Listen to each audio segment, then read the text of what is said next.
Right guys, welcome back to another video. So we're back. This is the first service of the year. We had a little time off in January, holidays and stuff, because obviously it's most people winterize their caravans that time of year. So this is our first proper day back. I've done a few breakdowns and stuff, but yeah. So the first one we've got is this Bailey. So we've got a full service on this one. Customer also said last time he used it, he had a bit of an accident and knocked the light off, so we've got to get a new one of those for him. Also got to check the roof as well, because he's a bit concerned. Apparently he swung it into where there was a low branch, took that light out, and then also he don't know what damage he's done to the roof, so we've got to check that out as well. Then our second job here at the same place is this Coachman Lusso twin axle. This is basically a warranty work. She's got an issue with her toilet, and she's also got an issue with her water pump. So we're going to get that checked and see what's up with it. And obviously it's a warranty job, so it's a warranty issue with one of our local dealers. So the dealer is paying for the parts, but she's going to pay for the labour, because as most of you know, any warranty is back to your dealership. So basically if you take it back to your dealer, then everything's covered under warranty. But if you have to get someone like us out, then they have to pay, the customer has to pay the labour, but the dealer will basically cover the costs most of the time, unless you get an awkward dealer. So yes, so we'll get this one now jacked up and get it serviced. Right, so like normal, we've jacked it up. We've got our axle stands underneath like normal, corner steadies down as well, just to steady the van so it doesn't rock or anything in the wind. So yeah, obviously like normal, first thing you're gonna do is get the wheels off, get the hub nut off, get the drum off, clean the brakes inside, basically just clean it all up. So we'll crack on with that now.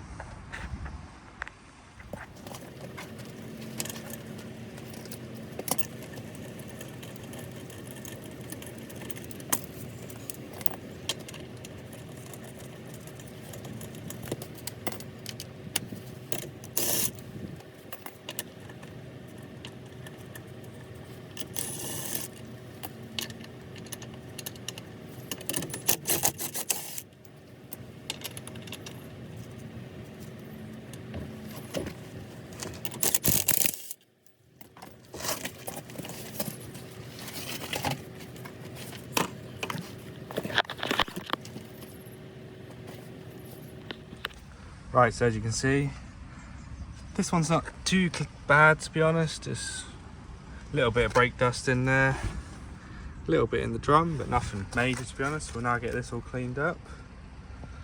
But yeah, so we'll just sand the pads down, clean it with a brake cleaner, and yeah, just lubricate it up where we need. Someone's used a cup of grease in here, so we'll get all that taken off, and yeah, get it all reapplied and back together. The other side now, and I've just taken the drum off. As you can see with this drum, there is a slight gouge in it there, if you can see it, that little, two little scuff marks all the way around. But it looks like it must have just been something that was in these pads. Sometimes they get a bit of metal or something, dig in, they'll then start scratching. This bit here, it's not a deep groove, so it's just a scratch. So when I sand it down, it probably will smoothen out a bit more, so that'll be good. But yeah, so it's just something else that we keep an eye out for when we service these caravans. Just make sure there's no grooves or anything in the actual drums. So yeah, something to keep an eye out. But yeah, I've done the other side, so we'll just do the same on this side. We'll quickly get it cleaned up, adjusted where it needs to be adjusted to, and then yeah, it's pretty straightforward really. Just noticed this here as well. This might have been where the bit of metal came from. No, I'd imagine that'll be alright, but yeah, that's fine. So yeah, we'll get all that taken off, we'll get the adjuster taken out, cleaned up, lubricated up, put back in, and yeah, get all that done, and we'll be back to you in a minute.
Right, so this one's all back together, this side.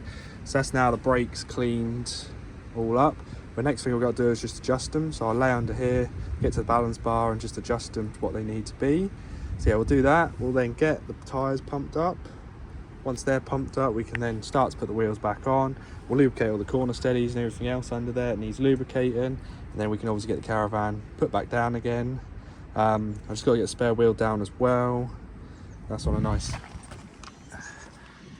simple one. I might have to get at it through the inside, so I might have to do that when I've got the caravan back down on its wheels.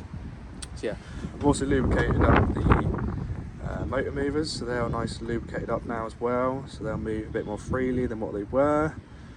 Obviously there's still plenty of rubbish on them, but obviously you'd never probably be able to get that off very well without a pressure washer or water of some sort. So I cleaned them up a little bit around the bearings, sprayed a little lubricant in them as well, so that's done. But yeah, so we'll now get these adjusted, get the wheels pumped up and put back together. Right guys, so we're now looking at this Bailey just while I've got the gas heating running on here in the fridge, so we'll get that all up and running so that can get up to temperature. So yeah, we're now on this Coachman Lusso, very nice caravan.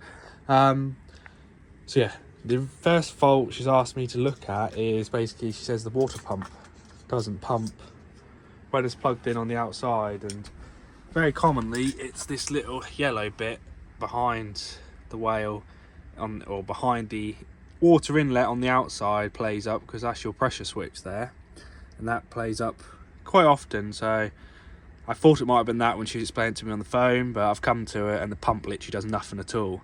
I've checked the terminals outside and we've got a nice 12 volts there, so I've plugged my pump on, my spare one, and that's working fine, so there's nothing wrong with that. But when I've come to just look at the back of this to make sure we've got light and everything, I've noticed we've got a lot of water around here that originally I thought was water, but as I've got closer it's slightly pink, and I've taken this cover off here, and as you can see right at the bottom of this Audi heating system, it's full of coolant. And then obviously I've gone, because we're not here to service or anything, but I've then gone to the tank, and as you see the tank is near enough absolutely empty, so it's definitely got a leak there somewhere. So I'm just going to investigate that quickly, but as this is a warranty job, then obviously I'll just have a quick look. I'm just going to take this cover off here, just unplug it, take that cover off, and just see if I can see any obvious things, just in case she wants me to obviously get some parts or anything like that. So yeah, we've got to investigate that. The other thing I've got to check is the toilet, because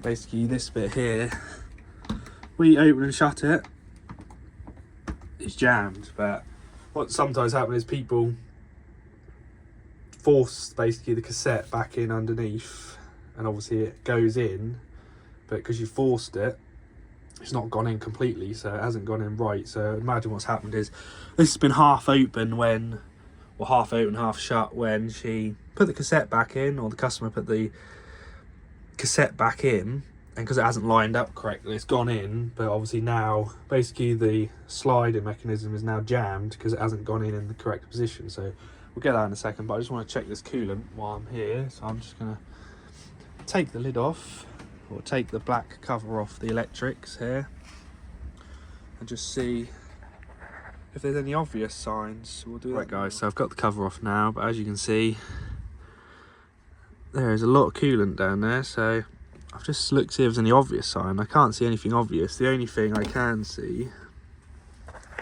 is right here, if you can, I'm not sure if you can see it, but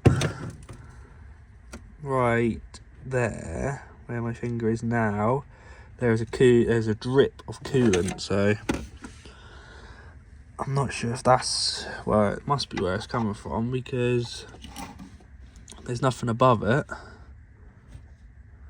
So unless the gasker's gone here, but I'll have a word with the customer. I'll have a look at the parts breakdown and see what that actually bit is. I don't know if you can get that, or if it's a new heater, or what it is, to be honest. So have a word with the customer, just see what they want me to do. But yeah, like I said before, this one is under warranty, so it might be a case that the dealer asks them to take it back to them, because obviously it's going to be a bit more of a bigger job or simpler job. So as the dealer is local, they're literally about 10-15 minutes up the road from here, so it's just a case the customer doesn't have any way of towing it to the dealer. That's why they're unable to get it to them. So yeah, I'll have a word with the customer and we'll get back to you. Right guys, so this one's all done now. Basically what I found was the toilet was jammed. Basically, I'm not sure if the customer forced it in. Basically, I've had to take the cassette pieces and actually move it manually to get everything in. I've also had to readjust the teeth underneath the toilet as well to line that back up, because that had all come out. Well, obviously the customer probably forced it in and it made it jump off the runners, so I've done that. So the toilet's now working all nicely. The water pump was the water pump itself outside. So like I said, I've put mine on it already and it's been working fine. I've tested it backwards and forwards. As for the Audi heating system, that's all put back together now. The customer's going to have a word with the dealer. We're going to go from there. I've taken a picture of all the serial numbers and everything for the dealer and the customer. So yeah, we'll put all this cushions back together. But this job's now done. I've just got to finish filling the old paperwork out on the Bailey outside, and then the service is done on that one. I just got to ring the customer because it needs a few parts, but I just need to get them ordered because we can't stock everything on the van at the end of the day. So yeah, we've just got that to do. I'm just going to switch all this one up, lock this one up, and yeah, that's another job